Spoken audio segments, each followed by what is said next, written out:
لا حول ولا قوة إلا بالله العلي العظيم.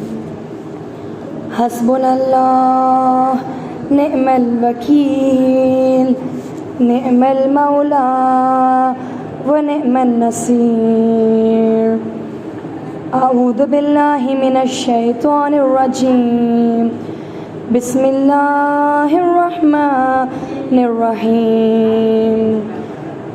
اللهم كن لوليك الحجة ابن الحسن صلواتك عليه وعلى آبائه في هذه الساعة وفي كل ساعة وليا وحافظا وقائدا وناصرا ودليلا وعينا حتى تسكنه أرضك طوعا وتمتعه فيها طويلا.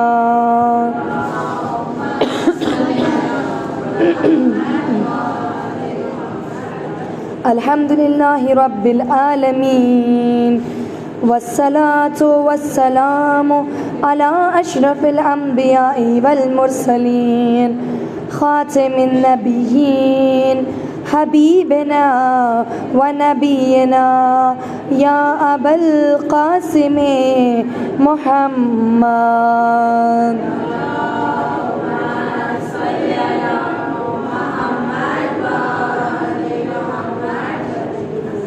وعلى آل بيته الطيبين الطاهرين المعصومين المظلومين ولعنة الله على أعدائهم أجمعين. قال رب اشرح لي صدري ويسر لي أمري واحلل عقدة من لساني يفقه قولي. یا رب الزہراء بحق زہراء اشف صدر زہراء بظہور الحجہ. یا رب المؤمنین اشف صدور المؤمنین بظہور الحجہ. اما بعد فقد قال اللہ سبحانہ وتعالی في كتابه الكريم وفرقانه المجيد وقوله الحق. بسم الله الرحمن الرحيم. الذين آمنوا وكانوا يتقون لهم البشرى في الحياة الدنيا وفي الآخرة. صلوات بر محمد وآل محمد.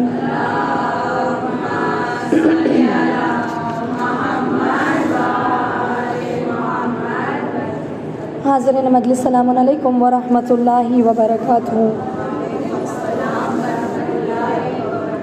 خداوند عالم کے حمد و ثنا سے اس کی تعریف و تشکر سے اپنی گفتگو کا آغاز کرتے ہیں کہ پروردگار عالم مسلسل اس فرش عزا پر آ کر انسان کو سعادت مند میں اپنا نام شامل کرنے کی توفیق دے رہا ہے.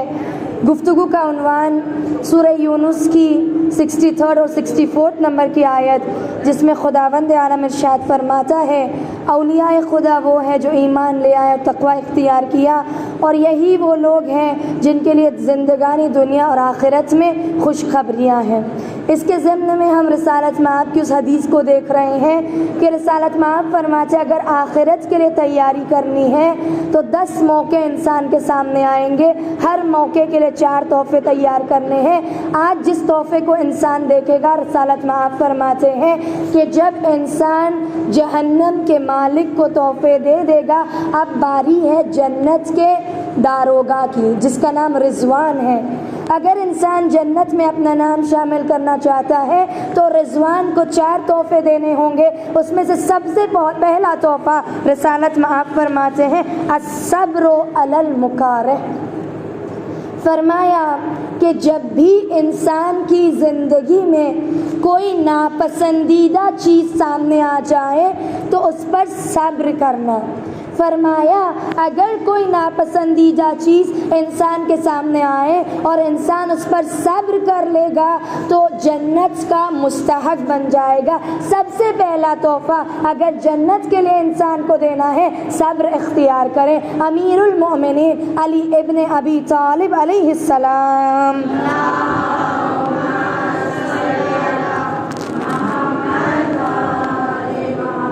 مولا فرماتے ہیں کہ جیسے ایک بدن بنا سر کے نامکمل ہوتا ہے، اسی طریقے سے ایمان تب تک مکمل نہیں ہو سکتا کہ جب تک انسان صبر کرنا نہ سیکھے۔ دیکھیے عزیزان گرامی، کربلا ہمیں کیا پیغام دیتا ہے؟ اگر انسان واقعی کربلا کو دیکھے تو اسے سمجھ آئے کہ واقعی کربلا صبر کے علاوہ اور کچھ نہیں ہے۔ جہاں پر مائیں اپنے بچوں کو قربان کر کے صبر اختیار کر رہی ہے، وہیں پر جناب زینب کبریٰ کا ہم کردار دیکھیں۔ ابن زیاد تخت پر بیٹھا ہے، تشت پر بھائی کا کٹا ہوا سر رکھا ہوا ہے۔ ابن زیاد کہتا ہے، اے بی بی دیکھا آپ کے خدا نے آپ کے ساتھ کیا کیا؟ بی بی نے کیا کہا؟ ما رأیت الا جمیلا، میں نے خوبصورتی کے علاوہ کچھ نہیں دیکھا ہے۔ یعنی انسان اگر کربلا کو دیکھے، صبر کے علاوہ کربلا کچھ نہیں ہے۔ دیکھیں عزیزان گرامی، یہ دنیا امتحان کی جگہ ہے، یہ دنیا خداوند عالم ہر موڑ پر انسان کا امتحان لے گا۔ اس امتحان میں انسان جب صبر کرے گا، ثابت قدم رکھے گا، جنت میں ایک تحفہ تیار ہو جائے گا۔ تو سب سے پہلا تحفہ جو جنت کے لیے ہمیں تیار کرنا ہے، ناپسندیدہ چیزوں پر، امتحانوں پر انسان کو صبر کرنا ہے۔ اب ایسا نہیں ہے کہ بڑی بڑی سختیاں آئے تو انسان صبر کرے تو خدا اس کی جزا دے گا، نا عزیزان گرامی۔ امام فرماتے ہیں اگر انسان بازار میں جائے اور جا کر کوئی پھل کو دیکھے لیکن اس کے پاس اتنے پیسے نہیں ہیں کہ وہ پھل خرید سکے، امام فرماتے ہیں اس چیز پر صبر کرنا بھی خداوند عالم اس کی جزا دے گا۔ لہذا سب سے پہلا تحفہ جو ہمیں جنت کے لیے تیار کرنا ہے وہ ہے اپنے آپ پر جو ناپسندیدہ چیز ہے اس پر صبر کریں۔ دوسرا تحفہ رسالت مآب صلی اللہ علیہ وآلہ وسلم،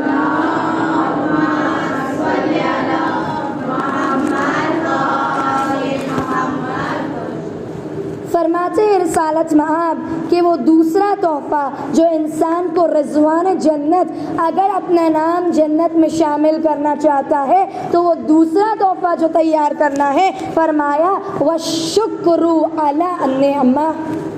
سب سے پہلا تحفہ جب امتحان آئے، جب مصیبت آئے، انسان صبر کرے۔ اور دوسرا تحفہ رسالت مآب نے فرمایا جب بھی خدا کوئی نعمت دے اس پر انسان شکر ادا کرے۔ دیکھیں عزیزان گرامی، عالم دین کہتے ہیں جنت میں وہی شخص داخل ہوگا جو امتحان پر صبر کرے اور نعمت پر شکر ادا کرے۔ کہ ایک مرتبہ کی بات تھی، ایک شخص راوی کہتا ہے میں رسالت مآب کے ساتھ سفر پہ جا رہا تھا، رسالت مآب اپنی سواری پر بیٹھے تھے، سفر کے دوران میں نے دیکھا رسالت مآب سواری سے اترے، اپنے سر کو سجدے میں جھکایا، پھر کھڑے ہوئے۔ اسی طریقے سے 5 مرتبہ رسالت مآب نے اپنے آپ کو سجدے میں جھکایا۔ میں نے پوچھا یا رسول اللہ یہ کوئی نماز کا وقت تو نہیں تھا، آپ نے کیوں 5 مرتبہ اپنے سر کو سجدے میں جھکایا جبکہ ہم سفر میں ہیں، جبکہ ہم کہیں پر جا رہے ہیں؟ رسالت مآب نے فرمایا جب ہم سفر کر رہے تھے جبرائیل امین میرے پاس نازل ہوئے اور آ کر مجھ سے کہا یا رسول اللہ خدا نے آپ کو مبارکباد دی ہے کہ علی جنت والوں میں سے ہوں گے۔ یہ سننا تھا۔ رسالت مآب کہتے میں نے اپنا سر سجدے میں جھکایا، پھر جب اٹھایا پھر سے جبرائیل نے کہا یا رسول اللہ آپ کی دختر فاطمہ وہ بھی جنت میں سے ہے، کہا میں نے پھر سے سجدے میں سر جھکایا، پھر جب اٹھا جبرائیل نے کہا یا رسول اللہ حسنین بھی جنت والوں میں سے ہوں گے، پھر سے میں نے اپنے سجدے میں سر جھکایا۔ پھر جب اٹھانا تھا جبرائیل فرماتے ہیں یا رسول اللہ جو ان سے محبت کرے گا خدا انہیں بھی جنت میں داخل کرے گا۔ یہ سننا تھا، میں نے اپنا سر پھر سے سجدے میں جھکایا۔